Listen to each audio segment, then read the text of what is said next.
जय हिंद। आज की वीडियो हम लोग क्या देखेंगे, प्रकाश विद्युत प्रभाव किसे कहा जाता है। तो देखिए, प्रकाश विद्युत प्रभाव को हम लोग समझते हैं। देखिए, यहाँ पर कोई पदार्थ है, मेटल है, ठीक, मेटल है। अब यहाँ पर कोई क्या है, लेजर किरण है, लेजर किरण है, जहाँ पर ऊर्जा यहाँ से आ रहा है, ठीक। अब ये ऊर्जा इस पदार्थ पर क्या हुआ, इस पदार्थ पर या धातु पर, धातु कह सकते हैं, पदार्थ नहीं कहेंगे, धातु कहेंगे, ठीक। धातु पर क्या है, यहाँ से ऊर्जा आया, ठीक, ऊर्जा आया। तो देखिए H mu E is equal to H mu, E is equal to H mu से क्या हुआ, ऊर्जा आया, ठीक। तो इसमें से मतलब इसमें से क्या हुआ, ये परिवर्तित हो गया, या तो इसमें से क्या किया, ये इसको पिघालने लगा, मतलब इसमें से इलेक्ट्रॉन को क्या किया, उत्सर्जित करने लगा। मतलब इस धातु में इलेक्ट्रॉन है, इस धातु से क्या किया, इलेक्ट्रॉन को क्या किया, उत्सर्जित करने लगा।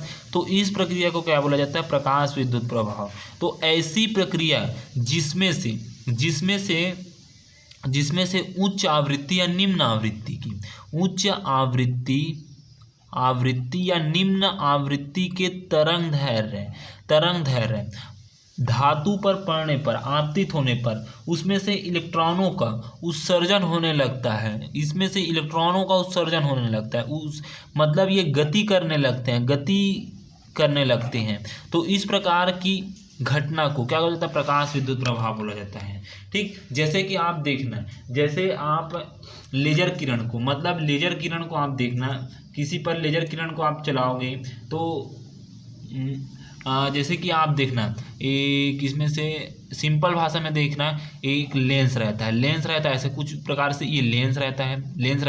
अब यहाँ से यहाँ पर प्रकाश चल रहा है, और यहाँ पर हम लोग कागज़ को ऐसे रख देते हैं, अब यहाँ से प्रकाश ये आता है और इसको जला देता है।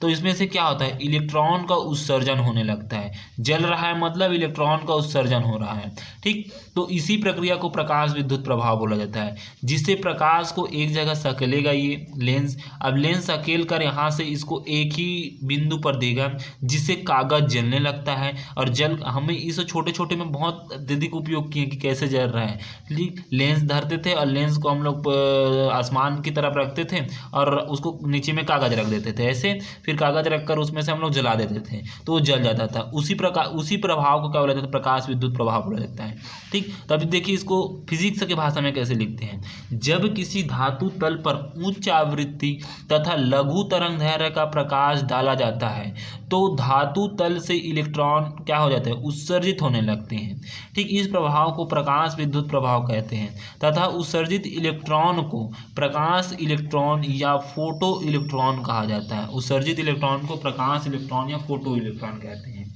ठीक। सिंपल भाषा में समझना, हम लोग छोटे छोटे रहते थे, बचपन में हम लोग लेंस को पकड़ते थे, लेंस मतलब लेंस एक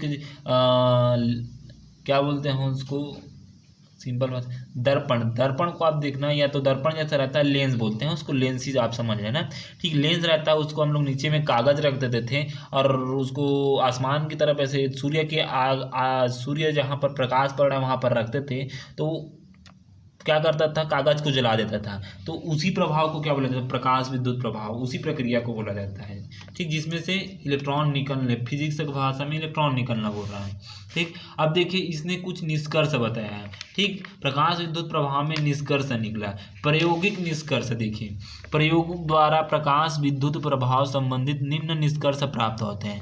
पहला देखिए, पहला निष्कर्ष क्या बोला, धातु तल से इस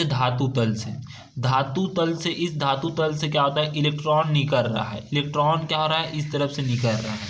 इलेक्ट्रॉन उत्सर्जित तभी होता है जब धातु तल का आपतित प्रकाश की आवृत्ति निश्चित न्यूनतम आवृत्ति से अधिक हो।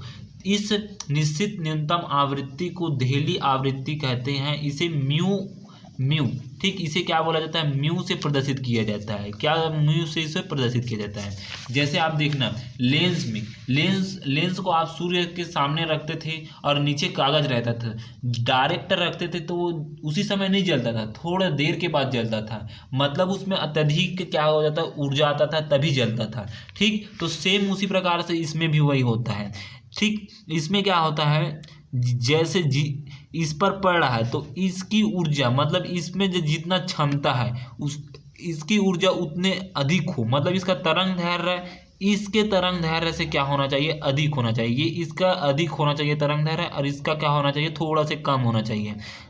जब तक रहेगा तब तक, ठीक, तब तक यहाँ से इलेक्ट्रॉन निकलेगा, तभी इलेक्ट्रॉन निकलेगा। इसकी तरंग दैर्घ्य अधिक रहेगा तब, मतलब इसमें अत्यधिक मात्रा में ऊर्जा रहेगा जो आ रहा है किरण उसमें, तभी इस धातु से इलेक्ट्रॉन का उत्सर्जन लगे होगा, मतलब तभी ऊर्जा, मतलब तभी जलेगा, नहीं तो नहीं जलेगा, सिंपल भाषा में, ठीक। जिसे जलेगा और जलकर जो इलेक्ट्रॉन निकलेगा वही को क्या बोला जाता है, देहली आवृत्ति बोला जाता है।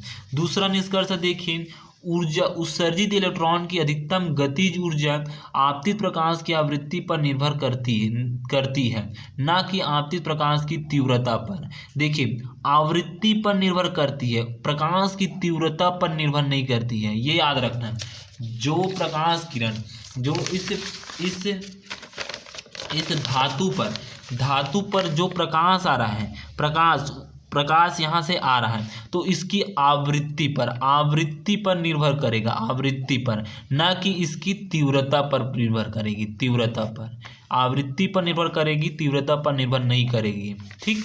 ये दूसरा निष्कर्ष बताया।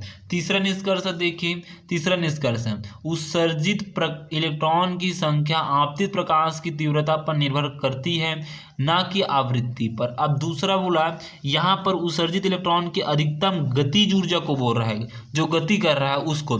अब इसमें बोल रहा है, देखिए, उत्सर्जित इलेक्ट्रॉन की संख्या आपतित प्रकाश की तीव्रता पर निर्भर कर रहा है। इसमें जैसे यहाँ पर प्रकाश इस पर आया तो कितना इलेक्ट्रॉन निकल रहा है, इलेक्ट्रॉनों की संख्या तीव्रता पर निर्भर करती है, और इसी इलेक्ट्रॉनों की गति वो किस पर निर्भर करती है, आवृत्ति पर निर्भर करती है। ये दूसरा है, ठीक। पहला ये बताया कि पहला नियम समझते हैं। पहला नियम ये बताया, पहला निष्कर्ष है कि जो आने वाला किरण है, ठीक, इसकी ऊर्जा अधिक होना चाहिए तभी यहाँ से इलेक्ट्रॉन निकलेगा, बोला, पहला बताया, तभी निकलेगा। दूसरा ये नियम बताया कि यहाँ से जो मतलब आ रहा है प्रकाश,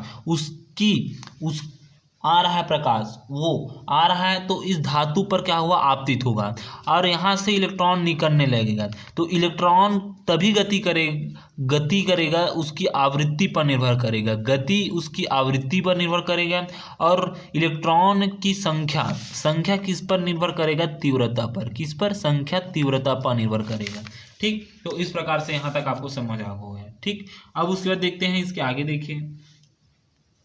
देखिए चौथा, देखिए धातु तल पर प्रकाश गिरते ही इलेक्ट्रॉन उत्सर्जित होने लगते हैं। जैसे ही प्रकाश इस पर गिरेगा धातु पर तो वहाँ से इलेक्ट्रॉन थोड़ा देर के बाद निकलने लग जाएगा। 1-2 सेकंड, मिली सेकंड का समय लगेगा, ठीक। ये 4 नियम बताया, ठीक। यहाँ तक आपको बताना है। फिर आगे की वीडियो में हम लोग क्या देखेंगे, आइंस्टीन द्वारा प्रकाश विद्युत प्रभाव की व्याख्या कैसे की, इसकी व्याख्या कैसे की उसको देखेंगे।